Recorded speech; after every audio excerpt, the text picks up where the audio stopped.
Hello everyone, I'm Mandy Lockley and welcome to On Purpose Astrology. Today I'm talking about Jupiter in Gemini. Jupiter went into Gemini on May the 26th. I'm recording this on May the 28th. I'm a little bit late. I should have maybe done this video last week or even earlier. But I've been working on finishing a book that I'm writing about life purpose. I've been really getting my head down on that. Then I had to take a little bit of a break to see family. More on that book as I get closer to publication and, of course, when it is released. But never mind about Jupiter in Gemini, me being a couple of days late. It's in Gemini for just over a year. So it's in Gemini until June the 9th, 2025. So we've got plenty of time to contemplate what Jupiter in Gemini is all about and to experience Jupiter in Gemini.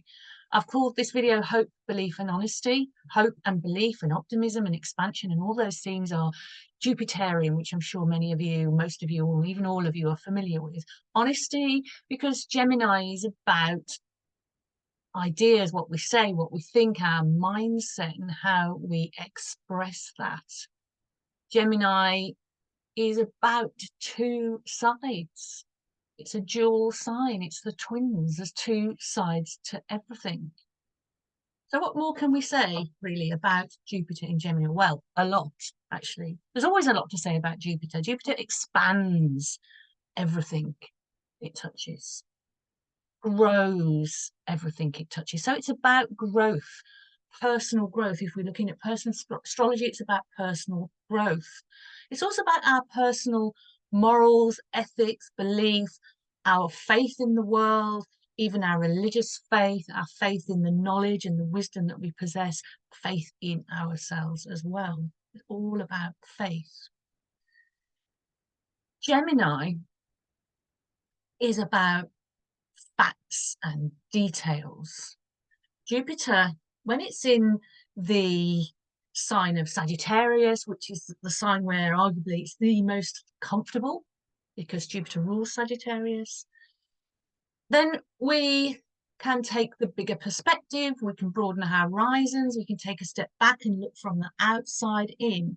Whereas in Jupiter, we tend to be more in the weeds, we tend to be more in our mind, we tend to be more about information, facts, ideas, opinions. And there's always two sides or more to everything when it comes to beliefs, ideas, and opinions. So here is a major theme of Jupiter in Gemini. We can think about, where do we get our information from? Where do we get our knowledge from? Is it accurate, true, sincere to us personally, or generally? Is it real news or fake news, to coin a phrase that we hear very often, fake news? It's interesting, we have a general election coming up in about 5 weeks in the UK. And it's very much a race between two parties. Rishi Sunak's Conservative Party, he's the incumbent Prime Minister, and the opposition leader for Labour, the Labour Party, Sir Keir Starmer. We're not a presidential republic here in the UK, but it still feels as if it's about the parties, but it still feels as if it's a race between these two men. Similarly, we have a similar thing, although it obviously is presidential in the US. It's coming up in November, the US elections, and it's about between Biden and Trump. I won't go on about, I have ideas and opinions and beliefs. I have a side, we have to take a side when we're asked to vote. I have a side, and I'm not here to talk about my own political opinions. Of course, I'm not. But that kind of duality that comes with Gemini, we can see it in the world. We're having to pick between two options. I mean, there are many different parties in the UK, and even independent parties, and there are independent candidates in the US as well. But it really is a race, a two-horse race, I think, in both countries, and I'm sure that's that's the same in many other countries as well.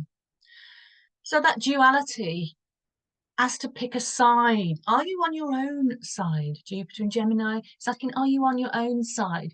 Where are you getting your beliefs from? Sagittarius, Jupiter's favorite sign is the opposite sign to Gemini. Sagittarius is about wisdom, it's about higher education, higher learning, real true justice and meaning. You know, you want to understand things with Jupiter. It's that sort of higher intelligence, if you will. Whereas Gemini is more about the school learning in a way. It's more about, it's an earlier sign of the zodiac. So it's more about what we learn at school, not just in the education, but that school of life. So how do we go from those facts? Where do we get those facts from? How do we get from facts, information, to having a belief about those facts and information? Do we agree with this or that political party or not? Gemini asks us to think of both sides at best. What is true and what is really true for us? How is the information that we absorb, the things that we think about, because Mercury is the ruler of Gemini and that's about mindset. You know, what are our thought patterns and how do they influence our beliefs and how we act on our beliefs? It's the inquiring mind, the beginner's mind. So think about Jupiter and Gemini as an opportunity to tap into go back to that beginner's mind, that inquiring mind. Think about children. Young children, when they get to that stage where they're asked to do something or they're given some information and they go, why? So ask yourself, why? Why do I believe what I believe? Why do I have this information? What is the other information? You can look at both sides and sort of weigh things up. That's a very Jupiter in Gemini thing to do.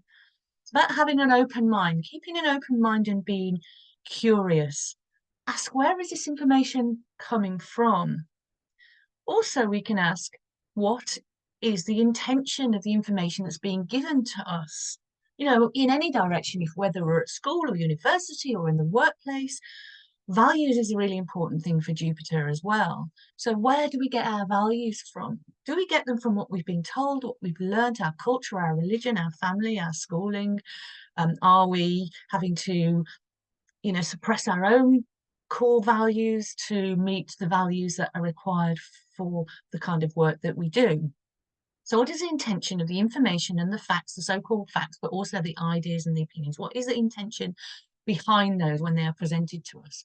Is it to make us believe in a certain way? You know, really interesting at the moment, every time I switch the news on, you see different political people who are in the running in the election trying to convince us that their ideas are the right ideas. But not only are they doing that, they're trying to convince us that the other party's ideas are the wrong ideas because they want our vote. So what is the intention between what you're being told or the information that you are, you know, absorbing?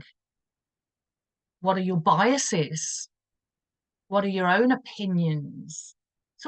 It's always interesting, I think, because I tend to read the newspapers online and I tend to read, you know, more neutral, if that is such a thing, and I would debate whether there is any neutral news really. But I tend to read sort of more left-wing newspapers and right-wing newspapers just so that I have a feel and a balance of what's being said, so I can feel into the the vibrations of what's being said out in the world, because you'll read totally different view, a totally different interpretation of the same event. You know, I think that's really, really interesting. Again, I've already said curiosity. Be curious, be inquiring, ask why, be ready to change your mind. Jupiter, as we know, is always a really interesting, you know, a really interesting planet. We always get a little bit excited when something happens with Jupiter, particularly if it's our chart, because it's, you know, it's associated with good luck, it's associated with optimism, it's associated with opportunity. And there is all that. Opportunity knocks. Opportunity to learn something new about yourself, about the world with Jupiter and Gemini. Opportunity to communicate Opportunity to put your words, your opinions out there as well. Opportunity knocks, so they say, but often with Jupiter, we forget that you have to do some of the knocking or most of the knocking yourself. You can't just do nothing and wait for opportunity to come to you. It's about what you make it. It's about what you get from the experience. So you can see here the chart for the 26th of May when Jupiter went into Gemini. Interestingly, it went into Gemini conjunct Sedna. You see there at the bottom of the chart in house 4. You can ignore the houses, you know, for your country or on your birth chart, it will most likely to be in a different house. But I always set the chart for London because that's where I live. It's the default and it has to go somewhere, right? Okay.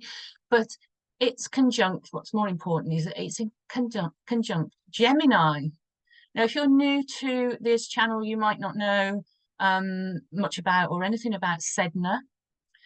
Sedna is one of the new dwarf planets. It was discovered in the early to mid noughties in the sign of Taurus. It went into Gemini. I've got the details here. It went into Gemini from Taurus in June 23 to November 2023. And then it went back to Taurus, and on the 27th of April this year, 2024, it settled into Gemini. And between 2065 and 2067, it will start its transition into Cancer. So you can see it's got a long time in Gemini. It's so interesting that Jupiter meets Sedna conjunction on the day. You know, it's almost exact. It'll be exact in very early June. It's so interesting because Gemini is also about messages. So Jupiter expands the message of any planet that it touches. Jupiter in Gemini does. So what is the message of Sedna? Well, I've talked about Sedna quite a lot. There's a whole video about Sedna if you want sort of some background about the myth.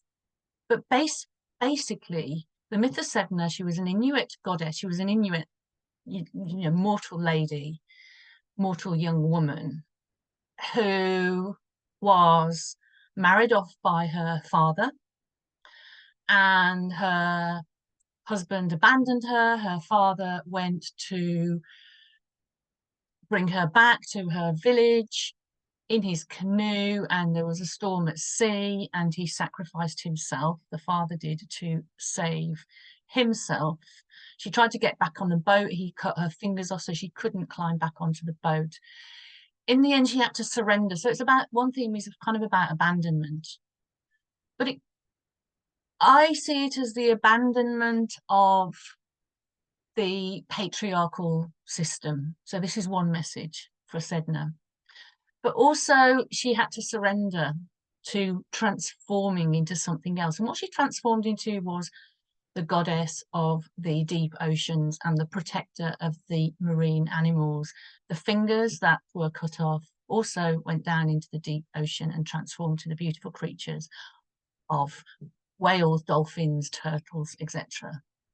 So the deeper theme there really is about the awakening of the divine feminine. I've always said this, I say this a lot in videos, but I can really see that happening in spiritual communities. I can see that happening in the wider world. And that duality of the patriarchy kind of almost hitting back really is, perhaps we could say, if we were being Jupiterian optimists, we could say that that is a sign that the divine feminine, the feminine energy, the nurturing energy is coming in, and that fight back proves how deeply it is coming in.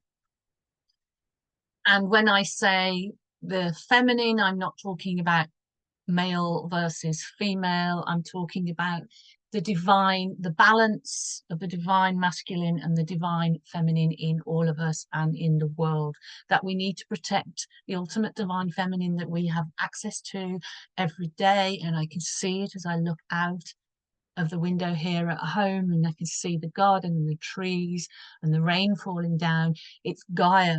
It's our Mother Earth. It's our Gaia. So, which goes back to Sedna's message, the deeper message about the deep oceans and looking after the deep oceans. We need to look after those deep, deep oceans. think about some of the waterborne tragedies and mishaps that we're having right now as I speak. There's been really quite tragic and deadly mudslides and landslides. In the UK, there's been water that has been poisoned, drinking tap water that has been poisoned, that has been given illness, minor, thankfully, illnesses to many people in the southwest of England. There's controversy over the water companies in the UK who have been pumping sewerage into our waterways. So people now in the UK are very wary and have been warned against swimming as the summer comes along in this country, swimming in our lakes, our rivers and our oceans and our seas, which is pretty awful, really. So there's a looking after the water. Water is so important to all of us, isn't it? Water is so important. We are made mostly of water anyway. It's along with oxygen, it's one of the lifebloods. It's the thing that makes our planet habitable.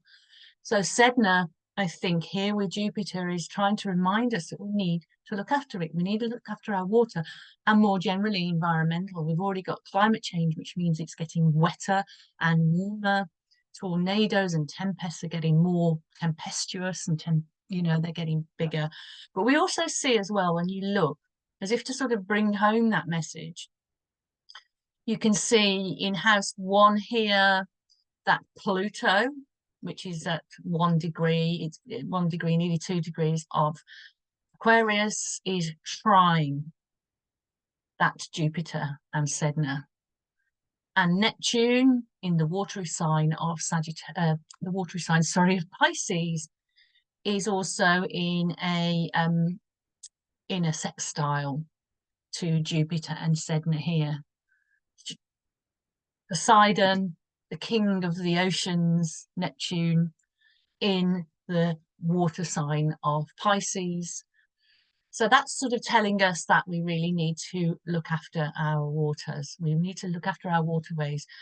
There's a very wide conjunction there with Saturn to Neptune, very wide, but we can say, if we think about it, if we dig deep into that, we can kind of say we need better structures for preserving our waterways and for, dodging the dangers that are coming our way or that have been already coming our way for the way we behave, the way we disrespect our waters. And then Pluto there as well. Pluto there is probably another warning to better look after our environment. There's also a deep psychological thing as well. Whenever we look at Pluto, whenever Pluto's involved, there's a deep psychology going on there. You might know that Pluto was actually discovered around the time of the birth of psychoanalysis and Freud and all of that. So there's already a clue there.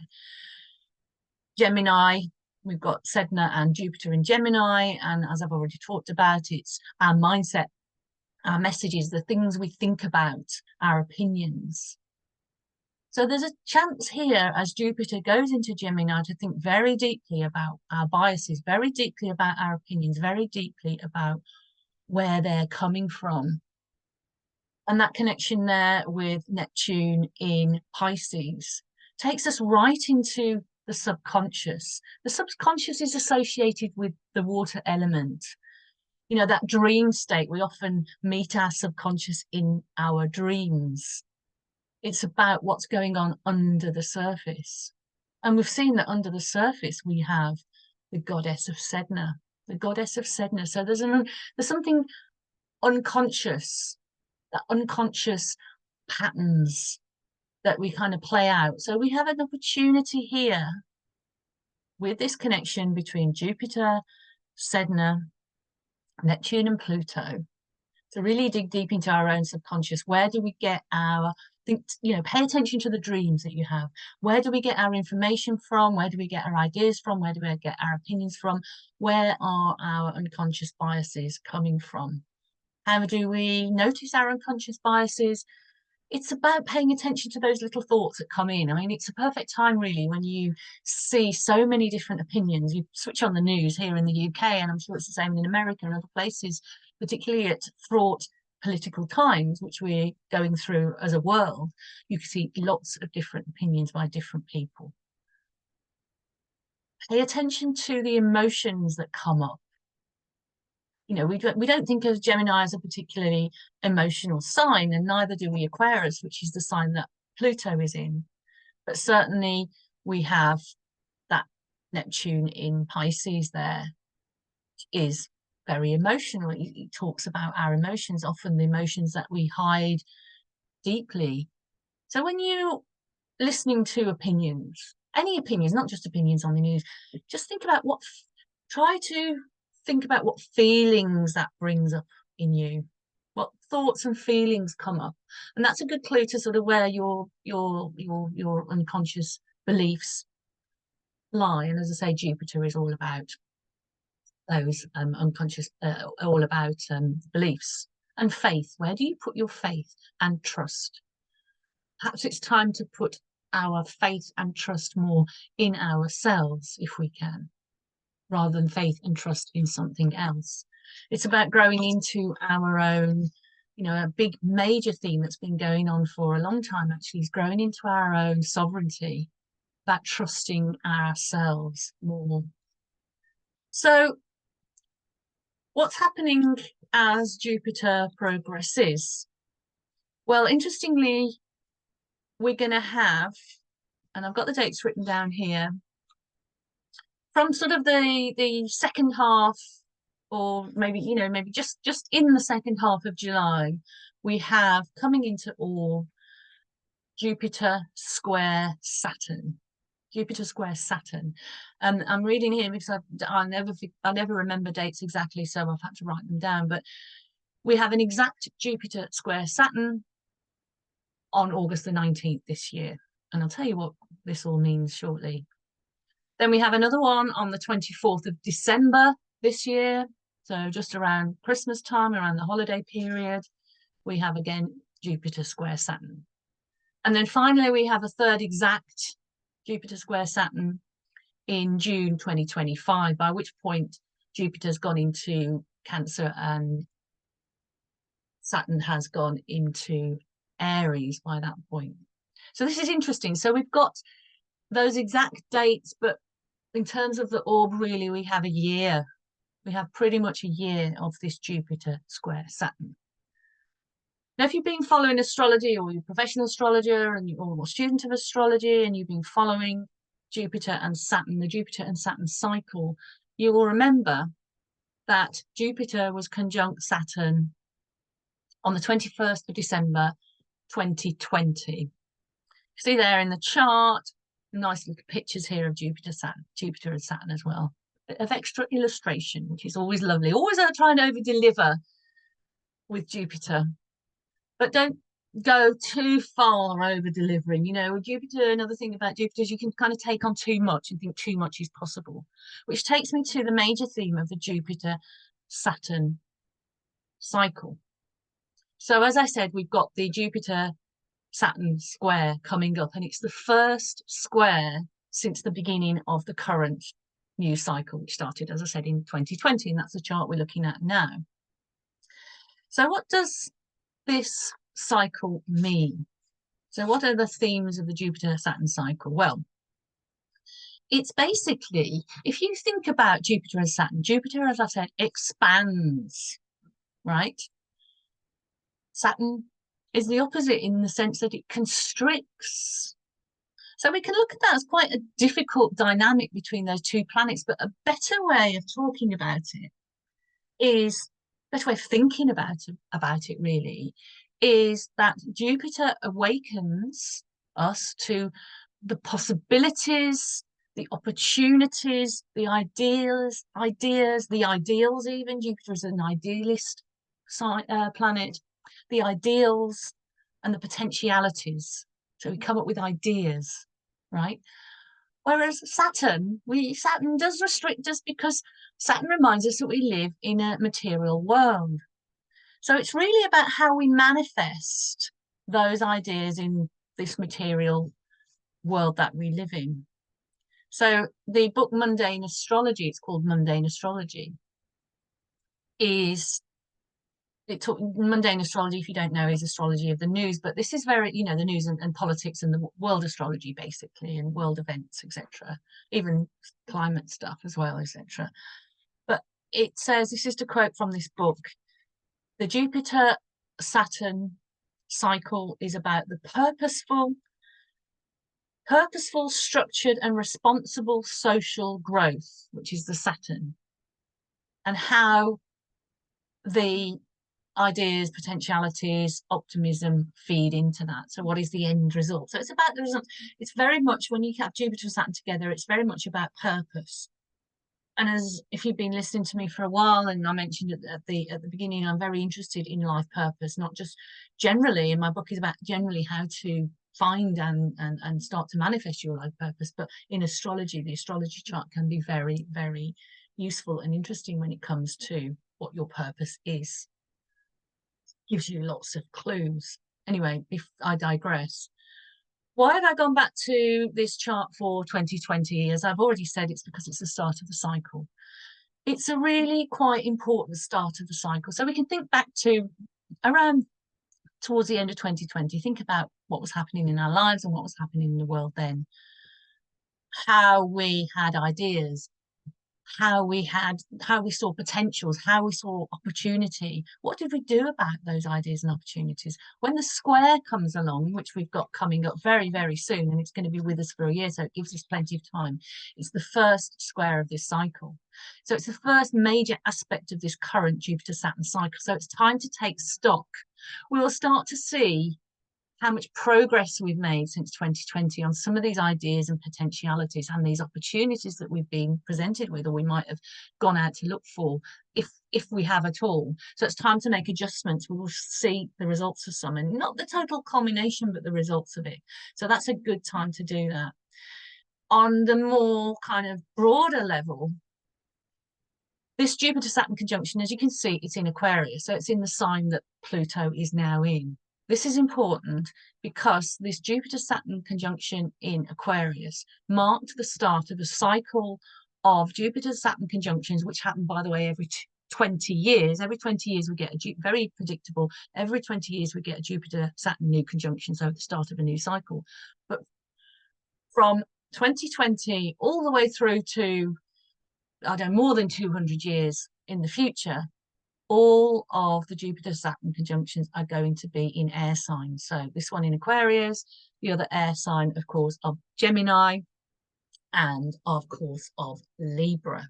So they'll be in Gemini, Libra, or Aquarius all for the next 200 years. So during our lifespan, we won't see any Jupiter-Saturn conjunctions that aren't in the air signs, because there's this bigger cycle of more than 200 years. Before that, we had more than 200 years of the earth signs, which was marked by the Industrial Revolution and fossil fuel mining and all that kind of thing. And now we're starting to see at the end of that period, there was actually, I won't go into it too much here, but there was actually a 40-year transition between what they call the mutation, the earth mutation, and this new air mutation that we're in now. There was a 40-year transition where we have started to see the results of, the Industrial Revolution, fossil fuels, etc., the climate change. And it's taken quite a long time. And I'm going back really to those messages about the environment that we can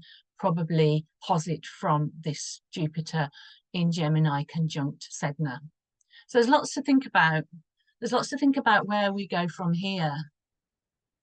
We're in what you could call from the Industrial Revolution, we're in what we could call the technological revolution, which has been around 40 years in the making. When you think about how it's exponentially grown and where we are now, we're talking about AI, maybe taking over the world, and lots of fears around that and lots of opportunities around that. So this Jupiter-Saturn square will definitely about where we are now. Where are we now in the world? About the environmentalism, about the climate change, about anything really, in politics and our own purpose as human beings, our own individual purpose, and also the environmental issues that we can't deny anymore. Where are we now during this Jupiter-Saturn square that's coming up. So we'll have a whole year to start thinking about where we are. And then we can start thinking about that Jupiter and Saturn beautiful meaning of what are the ideas, what are the potentialities, what is the hope, what is the optimism, where are the opportunities and the potentials to make a huge difference, as I said, for purposeful, structured and responsible social growth, but not just social growth, but personal growth, growth for our planet as a whole. How can we make the world a better and fairer place for everyone? This is very Aquarian. As I just showed you, the conjunction was in Aquarius between Jupiter and Saturn in 2020, and we have Pluto now in Aquarius at pretty much the same spot. It's going to go back to 0 of Aquarius again. So it's going to be hitting again that Jupiter Saturn 2020 conjunction spot. So Aquarius is about equality, egalitarianism, humanitarianism, environmentalism. So we have massive potential to really do something great, and it's how we do that in a purposeful, realistic and structured and responsible way, not just for the world but also in our general lives, of course. So I'm just going back. I keep going backwards and forwards in this. It's very Gemini. And so do excuse me as I'm clicking. But I really do, as always, thank you for watching. Please, I hope you do enjoy Jupiter in Gemini. You can have a look, as always, as I say, you can have a look to see what house it falls in your chart by getting a free chart from places like astro.com or alabe.com. You can get your free chart and you can see what house, you put your details in, you can see what house Jupiter in Gemini will, and these themes might come up in your chart. Okay, I love you all and thank you so much for watching. I really appreciate every single view and every single subscriber. Please subscribe below if you haven't. The lunation will be the next thing that I talk about, the new moon, and yeah, keep watching. Before I go, a quick plug. The last weekend in August, the last weekend in September. I should have written these dates down. As I said, numbers aren't my thing. The last weekend in September, I'm going to be talking at the annual conference of the Astrological Association of Great Britain. It's a fantastic conference. If you're in the UK or able to travel the UK, you can come and be a residential delegate and meet everyone, and it's a fantastic networking event and it's great fun, and I think there's probably nearly 50 different speakers. I mean, it's huge conference.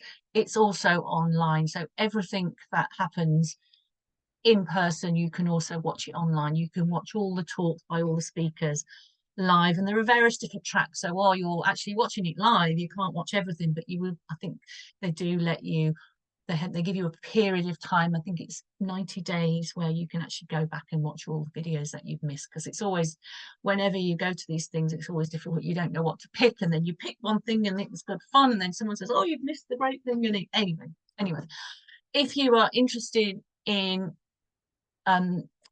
being a part of a fantastic, attending a fantastic conference, whether in person or online, I'll put the link below. So thank you for that. And as I said, lots of love to all of you as always, and happy Jupiter in Gemini. Thank you. Bye-bye.